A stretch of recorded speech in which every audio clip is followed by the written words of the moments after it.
हाय,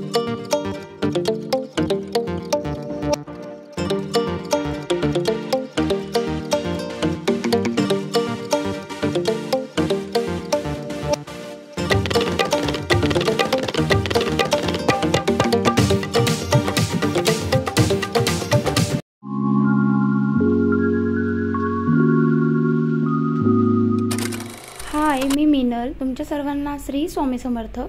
तर आजच्या थंबनेलवरून तुम्हाला समजलंच असेल की व्हिडिओ काय आहे आणि आज मी तुम्हाला काय शेअर करणार आहे. आणि हो, त्याआधी जर चॅनलला सबस्क्राईब केलेलं नसेल तर सबस्क्राईब देखील करा. ज्या ताई नवीन असतील त्यांनी सबस्क्राईब करा. बाजूच्या बेल आयकॉनला म्हणजे घंटीला प्रेस करा, म्हणजे माझी व्हिडिओ तुम्हाला रोज दिसेल. त्यानंतर बघा, आज मी तुम्हाला माझा संध्याकाळचा रुटीन शेअर करणार आहे. तर संध्याकाळी म्हणजे काल मंगळवार होता आणि मंगळवारचा संध्याकाळचा रुटीन आता तुमच्यासोबत शेअर करणार आहे. तर खूप दिवस झाले व्हिडिओ काही का आले नव्हते ते सुद्धा तुमच्यासोबत शेअर करणार आहे. तर व्हिडिओ हा शेवटपर्यंत स्किप न करता पूर्ण बघा. आणि हो, छान छान कमेंट देखील करा. तर तुमच्या कमेंट बघून मला छान असं मोटिवेशनल वाटत असतं. तर बघा, सगळ्यात आधी इथे मी आता संध्याकाळी सगळं दिवा वगैरे लावून घेतला आणि संध्याकाळची जी कामं होती सगळी आवरून घेतली. आणि किचनमध्ये आपलं जे रोजचं रुटीन असतं म्हणजे किचनचा स्वयंपाक, किचनची क्लिनिंग, किचनचा ओटा साफ कसा ठेवायचा ते सगळं आजच्या व्हिडिओमध्ये शेअर करणार आहे. तर बघा, सगळ्यात आधी शिवांशची मस्ती बघू शकतात. शिवांशला कसं आहे ना, आज खूप दिवसानंतर मी व्हिडिओ बनवते आहे, त्यामुळे मग त्यालासुद्धा एक्साइटमेंट होती. तर त्यानेसुद्धा ड्रेस वगैरे चेंज केला, जीन्स वगैरे घातली. मला म्हणे मी सुद्धा व्हिडिओमध्ये येणार आहे. तर मग बघा, त्याची मस्ती चालू होती आणि एकीकडे क्ले खेळत होता. त्यामुळे म्हटलं हँडवॉश कर आणि हँडवॉश करून दिला त्याचा. तर त्याचं चाललं होतं की मी ओट्यावरतीच बसेल. तर त्यानंतर बघा, दूध वगैरे तापून घेतलेलं होतं. तर दूध वगैरे तापून झालं आणि आज मी पातोड्याची आमटी करणार होती. तर पातोड्याची आमटीची रेसिपीसुद्धा तुमच्यासोबत शेअर करणार आहे. तर तुम्हाला आवडली तर मला नक्कीच कमेंट करा. आणि हो, तुम्हीसुद्धा अशीच बनवतात का ते सुद्धा मला सांगा. त्यानंतर बघा, एकीकडे छान कुकरमध्ये भात लावलेला आहे. तर तांदूळ मी 1.5च घेत असते संध्याकाळी, कारण कसं भात जास्त कोणी खात नाही. 1.5 जरी घेतला तरी उरतोच भात, पण मग 1.5 ठेवलेला आहे. तर 1.5 वाटीचा भात मी लावलेला आहे एकीकडे. तर बघा, आता एकीकडे छान शिवांशी गप्पा गोष्टी चालू होत्या आणि आमटीसाठी जी तयारी चालू होती ना, म्हणजे कांदा, लसूण, खोबरं, आलं, कोथिंबीर नव्हती तर कोथिंबीरनी अजून छान चव येते, आमटीसुद्धा छान चवदार लागते. तर कोथिंबीर नेमकी संपलेली होते, त्यामुळे म्हटलं चला आता जितकं आहे तितकं आपण घेऊया. तर कधी कधी तर मी कांदा आणि खोबरं आहे ना हे गॅसवरती डायरेक्टली भाजत असते, पण कसं आहे ना, कधी कधी मी कढईमध्ये तेलामध्ये फ्राय करून घेते. तसंसुद्धा छान लागते आमटी. फक्त थोडंसं लालसर नारंगी कलर येऊपर्यंत आपल्याला खोबरं आणि कांदा छान फ्राय करायचा असतो. तर बघा, आता एकीकडे छान आता लसूणसुद्धा सोलत होती, एकीकडे शिवांशी मस्त गप्पा गोष्टीसुद्धा चालू होत्या.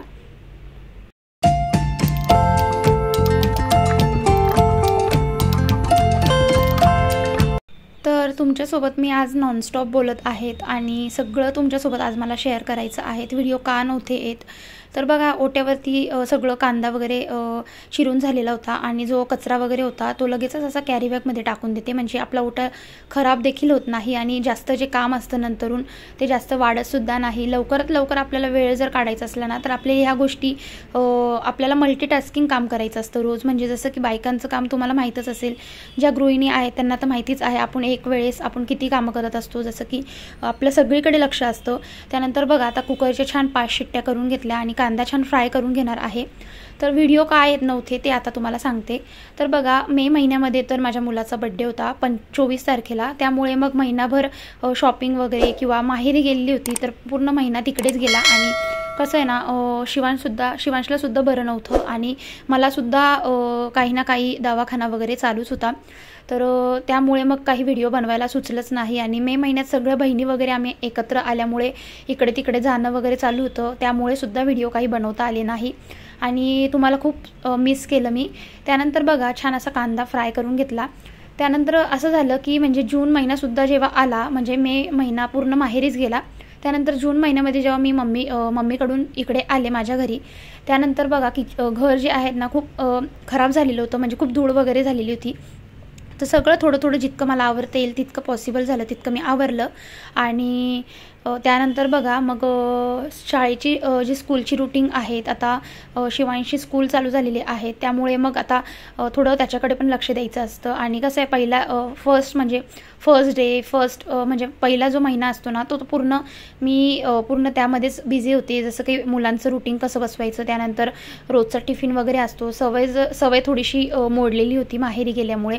आणि माहेरी गेल्यावर तर तुम्हाला माहितीच आहे की सकाळी आपण काही इतकं लवकर उठत नाही, तिथे इतकं काम करावं लागत नाही, पण इथे आल्यावरती रुटीन सगळं बसवावं लागतं.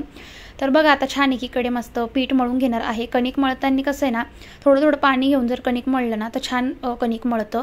आणि कणिकसुद्धा छान मळून झालेलं होतं. आणि आता वाटण करायचं होतं, तर कांदा खोबरं छान असं थंड व्हायला ठेवलेलं होतं, कारण गरम खोबरं कांदा वाटायला जर घेतला तर मिक्सर बंद पडतं त्यामुळे. तर बघा छान असं वाटण बनवून घेत आहे एकीकडे. तर झालं असं की जून महिन्यामध्ये पूर्ण तो सुद्धा महिना माझा शिवांच्या लक्ष देण्याकडे गेला होता. आणि घरामध्ये म्हणजे खूप माइंड डिस्टर्ब होता माझा, आणि मला खूप म्हणजे काहीतरी वेगळंच फील होतं. डिप्रेशनमध्ये जात होते मी. तर काहीच उमजत नव्हतं की काय करू काही नाही. दिवसभर नुसतं इंस्टाग्राम स्क्रोल करायचं किंवा काही ना काही डोक्यामध्ये विचार चालू होते. तर मला काही सुचत नव्हतं मी काय करू काय नाही. मला हे कळतच नव्हतं की मी व्हिडिओसुद्धा माझ्या कंटिन्यू येत होत्या, पण त्यामुळे गॅप पडल्यामुळे मला काही व्हिडिओ बनवायलासुद्धा म्हणजे तुमच्यासोबत काय शेअर करावं ते सुद्धा मला काही समजत नव्हतं. तर म्हटलं चला आता बस खूप झालं, आता रोजच्यासारखं परत आपलं रुटीन जे आहे ते इतरांसोबत आपल्या जे फॅमिली आहे, यूट्यूब फॅमिली आहे त्यांच्यासोबत आता आपण पहिल्यासारखं सगळं शेअर करायचं आहेत. आणि त्यानंतर बघा आता वाटण छान करून घेतलं. तर आता आजपासून माझे डेली व्लॉग्स असणार आहेत. तर माझ्या चॅनलला ज्या ताई नवीन असतील ना, ज्यांना माझा व्हिडिओ आवडत असेल किंवा तुम्हाला काही आवडत असेल किंवा काय नाही आवडत असेल ते सुद्धा मला कमेंट करून सांगा. तर बघा आता छान आमटी करायला घेतली. तर जे वाटण होतं ते छान तेलामध्ये फ्राय करून घेतलेलं आहे. तेल थोडं जास्त घ्यायचं आमटीला, म्हणजे छान तरी देखील येते. आणि छान झाकण ठेवलं की मग छान तेलसुद्धा सुटतं. बघा असं झाकण ठेवायचं आणि थोडं पाणी घालायचं, म्हणजे कसं आहे ना तरी सुटते.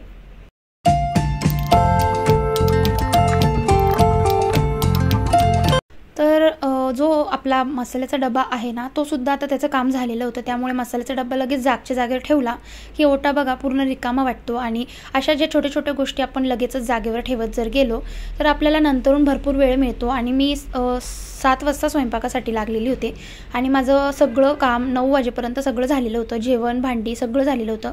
9 नंतर मला 12 वाजेपर्यंत आपल्याला झोपायला टाईम लागतोच. 12 वाजेपर्यंत काही झोपत नाही कोणी. त्यामुळे मग कसं आहे ना, पूर्ण 9 ते म्हणजे 3 तास आपल्याला निवांत बसायला मिळतात. आपल्याला काही बघायचं असलं ते बघायला मिळतं किंवा थोडंसं काहीतरी वेगळं टाईम स्पेंड करता येतो.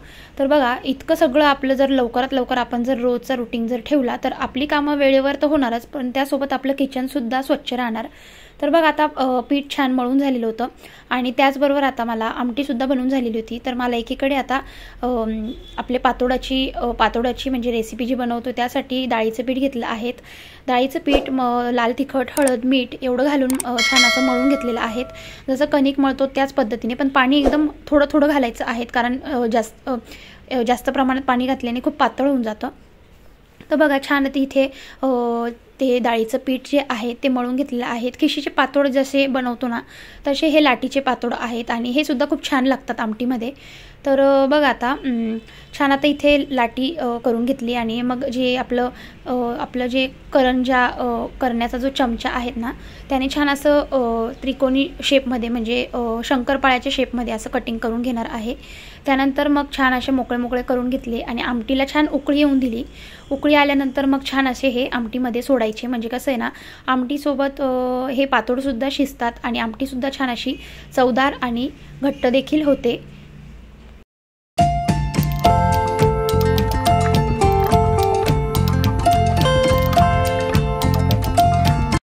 त्यानंतर काय झालं ना की आमटी एकीकडे चालू होती. आमटीचं सगळं काम झालेलं होतं, भात झालेला होता. आता उरलेलं काम म्हणजे पोळ्या करायच्या होत्या. तर पोळ्या करताना काय झालं ना की पोळ्या जेव्हा आपण करतो ना तर ते गरम गरमच छान लागतात. थंड पोळी वगैरे जी असते ना चपाती ती थंड खायला चांगली लागत नाही. त्यामुळे मग मी यांना बोलले की आता लवकरात लवकर मी पोळ्या बनवते, तुम्ही लगेचच जेवायला बसा. ते जेवायला बसले की नंतरून मग त्यांच्या पोळ्या एकीकडे मी बनवून देणार होती गरम गरम आणि मग मी नंतर लास्टला जेवायला बसणार होते. तोपर्यंत माझं झटपट होऊन जातं. पण शिवांश कसं आहे ना, जेवणासाठी खूप त्रास देतो, त्यामुळे मग त्यांना थोडाफार अजून जास्त टाईम लागतो. तर बघा आता एकीकडे छान पोळ्या करून घेत आहे. पोळ्याचं पीठ छान मुरलं किंवा चांगलं जर मुरलं ना 15 मिनटं, तर पोळ्या अगदी छान नरम आणि फुलतात देखील. तर बघा आता पोळ्या छान बनवून झालेल्या होत्या. इथं एकीकडे छान गरमागरम पोळ्या बनवत होते, एकीकडे छान लगेच त्यांना बोलले नैवेद्य दाखवून घ्या देवाला.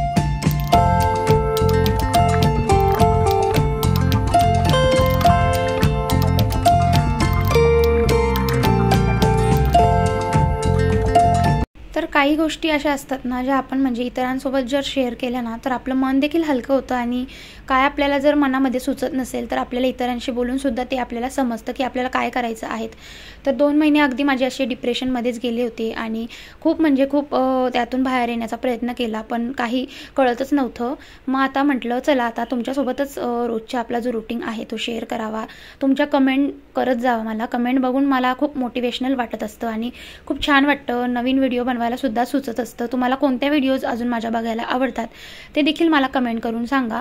बघा छान आता इथे नैवेद्यासाठी ताट भरलेले आहेत. आमटीसुद्धा बघू शकतात, खूप छान मस्त झालेली होती आमटी. अशी मस्त घट्ट आणि खूप छान पातोळ्याची आमटी झालेली होती. तर भात आणि पोळी असं हे नैवेद्य त्यांना मी बोलले दाखवून घ्या तुम्ही नैवेद्य आणि लगेचच तुम्ही जेवायला बसा.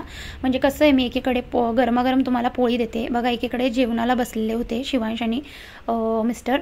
तर एकीकडे त्यांचं जेवण वगैरे चालू होतं. मी सुद्धा छान जेवण करून घेतलं. माझं जेवण 15 मिनटात होऊन जातं. कारण कसं आहे, आपल्याला पुढचं बायकांना कसं असतं ना, की आपल्याला किचन काउंटरसुद्धा क्लीन करायचा असतो. किचन काउंटर हा आपण रात्रीच्या रात्री जर क्लीन केला ना, तर सकाळी जी आपली स्वयंपाकाची किंवा टिफिनची जी घाई असते ना, तर त्याला आपल्याला जास्त लोड येत नाही. भांडी जर तशीच ठेवली तर किचन ओट्यावरती झुरळ वगैरे येतात, कीडक येतात. त्यामुळे मग मला भांडी लगेचच घासावी लागते आणि भांडी आपण थोडी प्रमाणात जर घसत गेलो ना, तर आपल्याला नंतरची जी भांडी असतात ना, जेवणानंतर खूप कंटाळा येतो भांडी घासायला, तो सुद्धा येत नाही. तर बघा आता आजची भांडी थोडी होती आणि कसं आहे, आज खूप एनर्जेटिक मी असं एनर्जीने काम करत होती. त्यामुळे मग मला आणि तुमच्यासोबत व्हिडिओसुद्धा शेअर करायचा होता, माझा रुटीन तुमच्यापर्यंत पोहोचवायचा होता त्यामुळे. तर बघा सगळी भांडी तुमच्या संग बोलता बोलता घासून झालेली होती. थोडंसं फास्ट मोशन केलेलं होतं मी, व्हिडिओ थोडी स्पीडमध्ये केलेली होती, कारण कसं आहे तुम्हाला पूर्ण डिटेलमध्ये मला रुटीन शेअर करायचं होतं. त्यानंतर बघा भांडी घासून झाली की बेसिंग जे आहे ना, ते तेलकट वगैरे झालेलं असतं आणि खरगटं देखील असतं. ते खरगटं काढून आणि बेसिंगचं भांडंसुद्धा छान असं घासून घेते पहिले. मग घासून घेतल्यानंतर जी भांडी असतात घासलेली ती त्या बेसिंगच्या भांड्यामध्ये ठेवते. म्हणजे मला किचन काउंटरवर भांडी जाळीमध्ये ठेवायला जागासुद्धा मिळते. छान जे साबणीचा फेस वगैरे झालेला होता ते छान वायपरने क्लीन करून घेतलं. आणि त्यानंतर बघा भांडी कशा पद्धतीने ठेवायची जेणेकरून आपल्या जास्त भांडी असली तर आपल्या जाळीमध्ये बसली पाहिजे. सगळी भांडी छोटी जी भांडी असतात ती सगळ्यात आधी धुवून घ्यायची आणि ठेवताना कधीही पालती उलटी ठेवायची, म्हणजे पाणी सगळं निथरून जातं. आणि त्यानंतर बघा जी प्लेट्स वगैरे असतात ना, आपले जे ताटं असतात मोठे ते साईडने असे उभे करायचे. त्याने काय होतं ना, की आपले जे ताटं तुम्हाला पुढे व्हिडिओत दिसेलच की मी ताटं कशा पद्धतीने ठेवते आहेत. अशा पद्धतीने तुम्ही जर ताटं ठेवले तर कसं आहे ना, आपल्याला ताटं जेव्हा आपण ठेवत चालतो साईडनी तर आपल्याला मध्ये अजून स्पेस मिळतो आणि भांडी जास्तीत जास्त मावतात. तर बघा आता सगळं मला संध्याकाळच्या टायमाला क्लीन करायचं असतं. वॉटर बॉटलसुद्धा डेली वगैरे स्वच्छ छान धुवून घेते. कसं आहे ना, मुलांकडे सुद्धा छान लक्ष द्यायला पाहिजे असतं. त्यानंतर बघा आता छान एकीकडे शिवांशचं आणि मिस्टरांचं जेवण अजूनसुद्धा चालू होतं. म्हणजे एवढी भांडी झालेली आहेत. किचन काउंटर जेव्हा मी क्लीन करायला घेतलं ना, त्यावेळी त्यांचं जेवण झालेलं होतं. कारण शिवांश खूप टाईम लावतो जेवायला. जेवायसाठी खूप नखरे असतात त्याचे. आणि जेव्हा मी एकटे असते ना, तर तो थोडासा मला म्हणजे मी त्याच्यासोबत थोडी स्ट्रिक्टच राहते. कारण कसं मुलांसोबत एकाचं तरी म्हणजे थोडासा धाक पाहिजे. त्यामुळे मग दिवसभर तो माझ्याकडे ना एकदम म्हणजे रुटीन एकदम व्यवस्थित असतो. म्हणजे जेवण वगैरेसुद्धा माझ्या हाताने व्यवस्थित 15-20 मिनटातच जेवतो, अर्ध्या तासात.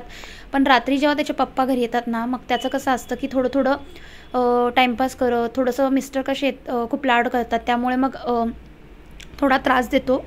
त्यानंतर बघा आता छान इथे किचन काउंटर क्लीन करत होते. किचन काउंटर मी आठवड्यातून एकदा छान डीप क्लिनिंग करत असते.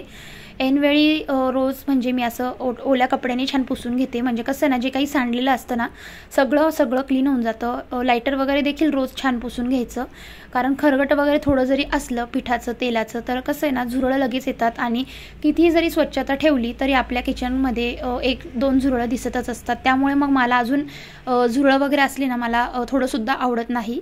तर बघा आता छान किचन काउंटर छान पुसून घेतला। टाईल्स वगैरे सुद्धा छान पुसून घ्यायची, म्हणजे टाईल्सवर जे काही उडालेलं असतं तर भिंत आपली जी टाईल्स असते ती सुद्धा छान म्हणजे खराब होत नाही आणि डीप क्लिनिंगची गरजसुद्धा पडत नाही। त्यानंतर किचन गॅसवटा छान पुसून घेतलेला, गॅस सगळा छान क्लीन करून घेतला। गॅसच्या खालती छान असं क्लीन करून घेतलं, जे काही सांडलेलं असेल काही खरगट उडालेलं असेल ते सुद्धा छान पुसून घेतलेलं आहेत। आणि माझ्या अशाच व्हिडिओंना तुम्हाला म्हणजे माझ्या अशा डेली रुटीन्स तुम्हाला बघायला खूप आवडतात, त्यामुळे मग व्हिडिओ तुम्ही बघतात पण त्यासोबत मला छान छान कमेंट देखील करा। कमेंट केल्याने कसं ना आम्हाला सुद्धा समजतं की तुम्हाला व्हिडिओ आवडतो की नाही आवडत, किंवा तुम्हाला काय बघायला आवडतं, आम्हाला म्हणजे खूप चांगलं वाटतं तुमच्या कमेंट बघून। तर बघा आता इथे छान तेलाची जी मिठाची बरणी होती ना ती सुद्धा छान पुसून घेतली। मला आता डीप क्लिनिंग करायची आहेत, आता गणपती बसणार आहेत, गणपती असतात माझ्या घरी, त्यामुळे ना घरामध्ये डीप क्लिनिंग आवरायची आहेत, पूर्ण घर मला स्वच्छ करायचं आहे। थोडं मी काढणारच आहे आवरायला, पण जितकं मला पॉसिबल होईल तितकं मी तुमच्यासोबत शेअर करणारच आहेत। त्यानंतर बघा छान तेलाची मिठाची बरणी ज्याला हात लागलेले असतात ते छान स्वच्छ करून घ्यायचे। त्यानंतर बघा मिक्सरचं जे आपण यूज करतो ना, मिक्सरवर सुद्धा काही उडालेलं असेल चिकट झालेलं असेल ना ते सुद्धा छान असं एकदा ओल्या कपड्याने पुसलं की मग आपलं मिक्सरसुद्धा जास्त खराब होत नाही। त्याचे हाताचे जे डाग आहेत ना ते आपण जर पुसले नाही ना मग ते मिक्सरसुद्धा खराब दिसायला लागतं, चिकट व्हायला लागतं, म्हणजे घासायची गरज पडत नाही। त्यानंतर बघा ही रॅक जी आहे ना ही मिशोवरून मी मागवलेली होती, तर खूप छान निघालेली आहे ही रॅक, म्हणजे त्यामध्ये माझं मिठाचं तेलाचं जे काही किचन काउंटरवर जे काही पसारा पडलेला असायचा तो आता सगळा त्या रॅकमध्ये मस्त छान ऑर्गनाईज केलेला आहेत आणि खूप छान देखील दिसते। त्यानंतर बघा किचन ओटा छान एल शेपमध्ये किचन ओटा आहेत माझा, तर एका साईडचं सगळं पुसून झालेलं होतं, एका साईडचं बाकी होतं। छान जे पाणी वगैरे सांडलेलं होतं जाळीमधलं ते सुद्धा वायपरने क्लीन करून घेतलं। त्यानंतर शेवटचं काम म्हणजे जे आपल्याला कन्फर्म करायचं आहे, रोज आपल्याला करायचंच आहे, ते म्हणजे बेसिंग। तर बेसिंग आपण एवढा ओटा स्वच्छ करतो पण बेसिंगचं भांडं आपण घासायचं विसरतो किंवा मग फक्त पाणी वगैरे साफ करतो, तसं न करता आपल्याला घासणीने छान भांडं घासायचं आहेत, कारण कसं आहे ना त्यामध्ये इतकी सगळी भांडे ठेवतो त्यामुळे सगळं चिकट तेलकट झालेलं असतं, तिथून सुद्धा झुरळ येण्याची शक्यता असते, थोडंसुद्धा वास देखील झुरळ वगैरे लगेच येतात वासाने। आणि पावसाळा चालू आहे तर कुपट वास किंवा छिलटेसुद्धा येत असतात, तसे माझ्या घरी छिलटे नाही आहेत। छिलटे येण्याचं कारण म्हणजे किचन ओट्यावरती खरगट असणे किंवा काही खराब झालेली वस्तू किंवा घाणेरडा वास, त्यामुळे छिलटे येत असतात। त्यामुळे ओट्यावरती ना जे काही खरगट असतं ना तर ते मी कॅरीबॅगमध्येच टाकत असते, ओला कचरा जो असतो ना तो कॅरीबॅगमध्येच ठेवते, म्हणजे किचन ओट्यावरचा जितकं काही खरगट निघतं ना ते सगळं एका कॅरीबॅगमध्ये भरून संध्याकाळच्या टाईमला मी डस्टबिनमध्ये पॅक करून ती पिशवी टाकते, म्हणजे कसं एक डस्टबिनसुद्धा खराब होत नाही आणि आपला किचन काउंटरसुद्धा क्लीन राहतो। तर बघा छान आता बेसिंगचं भांडं छान घासून घेतलेलं आहे आणि किती चमकायला लागले भांडं तुम्हाला बघू शकतात।